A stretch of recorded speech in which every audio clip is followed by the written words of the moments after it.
contextos. La voz de los protagonistas. Así es, y bueno, vamos a debutar. Esta sección se llama Contexto de los Jóvenes. Vamos a acercar a los jóvenes, que son los que tienen que decir y los que tienen que opinar en relación a los temas que nos ocupan a los adultos. Está con nosotros Jorge Alejandro Saucedo Alvarado y Ariel Eduardo Carvajal Ribota, quienes van a estar presentes en este Contexto de los Jóvenes. Y el tema de hoy, pues no es un tema sencillo. Van a hablar sobre la historia y los informes del GIEI en el caso Ayotzinapa, así como las campañas de desacreditación contra ellos y la respuesta del gobierno mexicano al informe de la Comisión Interamericana de Derechos Humanos. Un tema muy amplio, muy discutido, que sigue causando pues mucho escozor en muchos ámbitos del poder. Y entonces, a ver, hoy por hoy, ¿cuál es el momento que vive el caso Ayotzinapa a partir de los informes del GIEI? Jorge. Bueno, Marcela, muchas gracias por la invitación y aprovecho el espacio para felicitar a todas las mujeres de tu auditorio, a ti, y quiero aprovechar también para felicitar a mi mamá y a todas las mujeres que forman parte de mi vida. Bueno, primero hay que saber qué es el GIEI, ¿no? O sea, este grupo de interdisciplinario de expertos y expertas independientes que la Comisión Interamericana de Derechos Humanos, junto con el Estado mexicano y las familias de las víctimas de Ayotzinapa, deciden que tiene que ser quien tiene que venir a dar una segunda opinión respecto al caso Ayotzinapa, ¿no? Si bien sabemos que hay miles de casos de desaparición forzada en nuestro país, el caso Ayotzinapa viene a sentar un antecedente nacional e internacional y pone los focos del mundo en nuestro país, y por eso es la importancia de este grupo, ¿no? Este grupo empieza a trabajar en nuestro país el 2 de marzo del 2015 y tiene un periodo que se extendió por 6 meses más, que termina el 30 de abril. Ellos ya han dado un primer informe, un informe que tiene alrededor de 560 hojas, que no es tan fácil de leerse, pero que es muy digerible porque lo han hecho para que todos lo podamos entender. ¿Este informe qué tiene? Bueno, este informe tiene 2 elementos claves para darle sentido a su investigación. El primero es que le da respuesta a las necesidades de verdad y de justicia que las familias de los desaparecidos tienen, y en este caso concreto en Iguala. Y el segundo, que trata de contribuir al fortalecimiento del Estado de Derecho que se ha perdido en nuestro país y que pareciera que ya no existe. ¿Quiénes lo conforman? Pues lo conforman 5 expertos en distintas ramas, principalmente en el derecho, pero también hay un doctor, es un doctor y un médico especializado en psicología, el cual trata de ver desde el punto psicosocial cómo tiene que ser la reparación del daño. No solamente de estas 43 familias, se estima que hay 700 personas que son víctimas directamente. Ajá, pero déjame preguntarte una cosa. ¿Este grupo interdisciplinario está constituido por extranjeros o también por mexicanos? No, este grupo es extranjeros para que sea una opinión objetiva. Hay 2 colombianos, una guatemalteca, un español y un chileno. Este grupo trata de también ser diverso en las posturas, principalmente en los puntos legales, para que sean quienes dictaminen qué es lo que está sucediendo en Ayotzinapa. ¿Pero están de acuerdo en que a la autoridad no le ha gustado mucho la intervención de este grupo? Sí, justamente. Bueno, primero que nada, buenos días. Una felicitación también a las mujeres. Emocionado de participar y iniciar esta nueva etapa.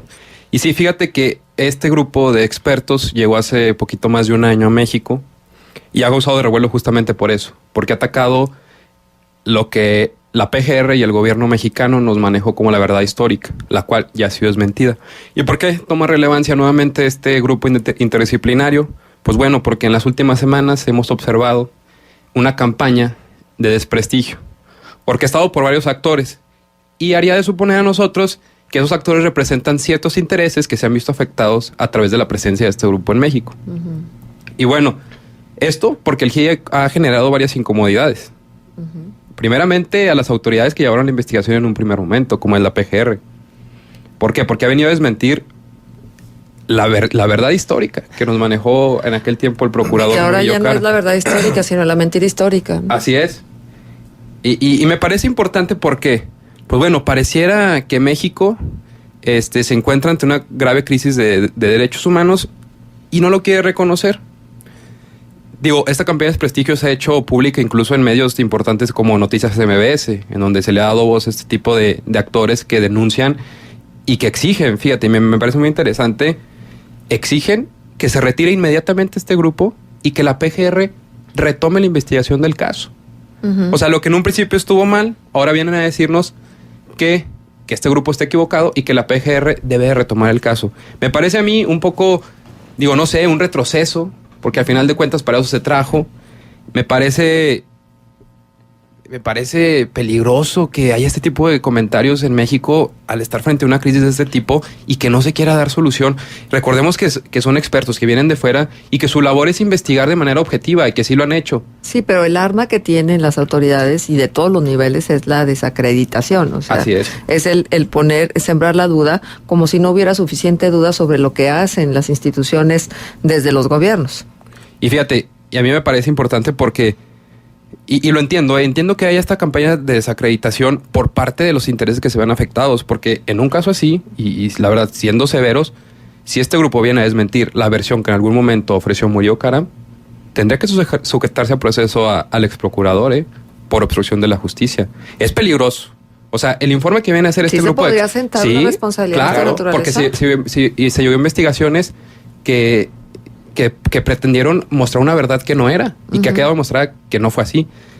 Ahí es lo peligroso de aceptar y de que el gobierno mexicano se ha rehusado y ha puesto sus barreras conforme a darle legitimidad a este informe que han venido a hacer los expertos, porque tocaría varios puntos sensibles y varias esferas bastante altas. Además que el grupo la semana pasada compareció ante el Europarlamento allá en Bruselas y mencionó y a literalidad que existe varios frenos a su investigación y que existe justamente esto, obstrucciones que buscan generar confusión y cuestionar a los miembros de este grupo. A ver, muchachos, ¿cabe la posibilidad de que el grupo se retirara precisamente ante las presiones? Porque, bueno, ellos tienen un compromiso, cierto, pero ¿cabría esa posibilidad de mutuo propio, pues?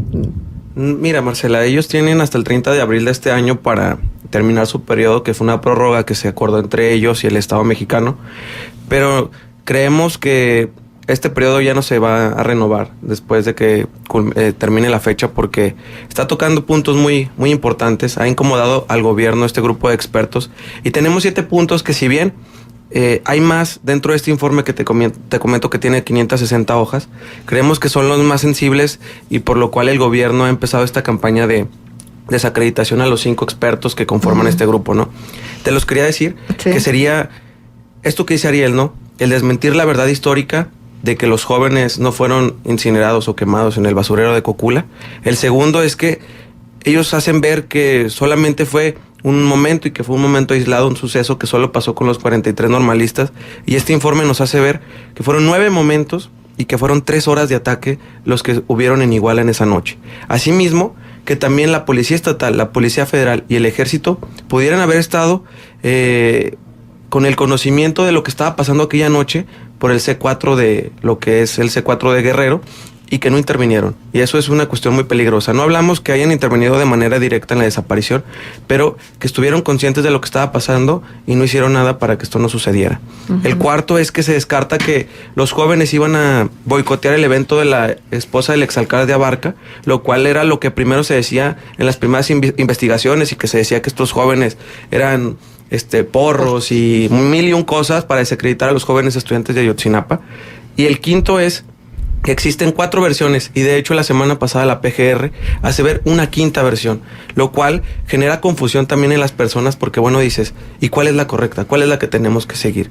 Y el sexto es que el equipo argentino de antropología forense la semana pasada también ellos hicieron otro informe donde ellos refuerzan que el grupo de expertos tiene la razón, que los jóvenes no pudieron haber sido quemados en el basurero de Cocula. ¿Por qué? Porque las condiciones que se necesita para que hubiera una quema de este tipo no se reunían ahí en el basurero.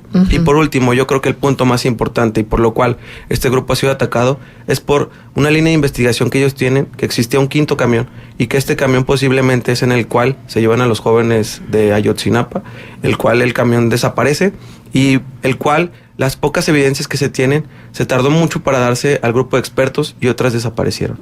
No sabemos realmente pues qué pudiera hacer en esta línea de investigación, pero hay una línea muy, muy, muy extensa y que la misma PGR había hecho una investigación que dejó ahí abandonada y que el grupo de expertos la retoma y es este 5º camión. ¿Por qué el caso de los 43 de Ayotzinapa es un caso que no se le puede dar carpetazo? ¿Por qué no podemos seguir avanzando y por qué el tiempo, en lugar de echarle tierra al caso, tal parece que lo revive? El caso de Ayotzinapa, como bien ya comentó Jorge, en México se vive una crisis de derechos humanos focalizada en desapariciones forzadas. Así lo ha dicho ya la Comisión Interamericana. Existen más de 26,000 desaparecidos en cifras oficiales. Podría haber más. Pero Ayotzinapa viene a sentar un precedente, porque si bien estas desapariciones se han venido venido llevando a la alza a partir de la lucha esta que emprendió en aquel tiempo el presidente Felipe Calderón, es con Ayotzinapa que México se pone en el foco y a los ojos a nivel mundial. Es a partir de Ayotzinapa, la desaparición de 43 jóvenes, en donde la sociedad reacciona pues de una manera un poco más, en formas de exigir un poco más, porque se trataba de jóvenes, porque cabe la posibilidad de que fueran pues, bueno, jóvenes, mucho menos posibilidad de relacionarlos con algún grupo del narcotráfico, porque eran estudiantes. Por eso es importante Ayotzinapa, porque viene a sentar un precedente de algo que ya se vive y que no por ser ellos los protagonistas de este suceso de Ayotzinapa son más importantes que los otros 26,000 desaparecidos. Pero es importante por esto, porque México, en colaboración con la Corte Interamericana de Derechos Humanos, permite la llegada de un grupo de expertos que analicen la situación. Y a partir de Ayotzinapa se ha dado el hecho de llevar a la luz muchos casos de desaparición y de darnos cuenta que justamente México se encuentra en una crisis. ¿Y qué dice la Corte Interamericana de Derechos Humanos? Bueno, la Corte la semana pasada, el jueves, hace la presentación de su informe de esta visita que tuvo el año pasado en octubre. La comisión. La comisión. Y la comisión nos hace ver cosas muy interesantes, Marcela. Nos hace darnos cuenta de todos los problemas que México está pasando. Y claramente lo dice la Corte. México está viviendo un momento de impunidad crítico.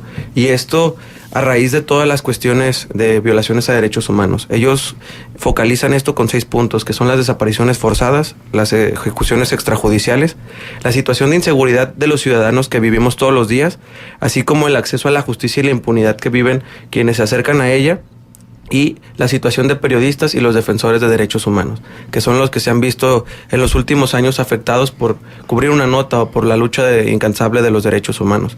Entonces, la comisión nos hace saber y también da un punto muy importante en esta cuestión de Ayotzinapa y dice que si bien se sabe que hay, como bien dice Ariel, más de 26,000 desaparecidos como cifra oficial, los 43 pusieron a México en los ojos internacionales y es lo que le ha costado a México. De hecho, el día de ayer el presidente tuvo una entrevista con el Universal donde le cuestionaron esta cuestión, valga la redundancia, de lo del grupo de expertos y el caso Ayotzinapa, y él dice, la autoridad federal, las autoridades federales no somos responsables de los sucesos de Ayotzinapa.